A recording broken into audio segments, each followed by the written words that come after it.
Сәлем достар, мінекей Наурыз мейрамы да келіп қалды. Осы мерекеге орай Наурыз көженің рецептісімен бөліскім келеді. Видеоны соңына дейін қарап, лайк басып, комментарий қалдырсаңыздар қуанып қаламын. Ал онда бастайық. Суға сүрленген етті салып, қайнатып аламыз. Сорпамыз қайнағанша дәнді дақылдарын дайындаймыз. Бидай, жүгері, күріш, осыларға су құйып, бетін жауып қоямыз. Мінекей біздің сорпамыз да қайнады. Енді сорпамыз мөлдір болып шығу үшін осылай етін сүзіп аламыз да, жақсылап көбіктен тазартып жуамыз.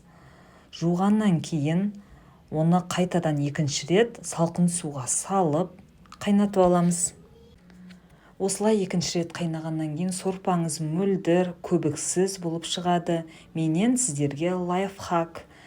Қайнағаннан кейін дәміне қарай тұзын саласыздар. Сорпамыздың етіміз пісті, енді оны сүзіп алып, жаңағы дәнді дақылдарымызды салып, соларды пісіріп аламыз. Мінекей жүгерімізді, бидайымызды, күрішімізді салып, піскенше қайнатамыз. Дәндеріміз піскеннен кейін сорпаны кішкене суытып аламыз. Мінекей сүр етімізді, құртымызды қосамыз, айран және қойытылған айран, яғни орысша айтқанда ряженканы жаңағы сорпамызға қосамыз. Мінекей айран, ряженка, құрт, етімізді салып, жақсылап араластырамыз. Мінекей Наурыз көжеміз дайын, өте дәмді болады. Дайындап көруге кеңес беремін. Мейрамдарыңыз құтты болсын.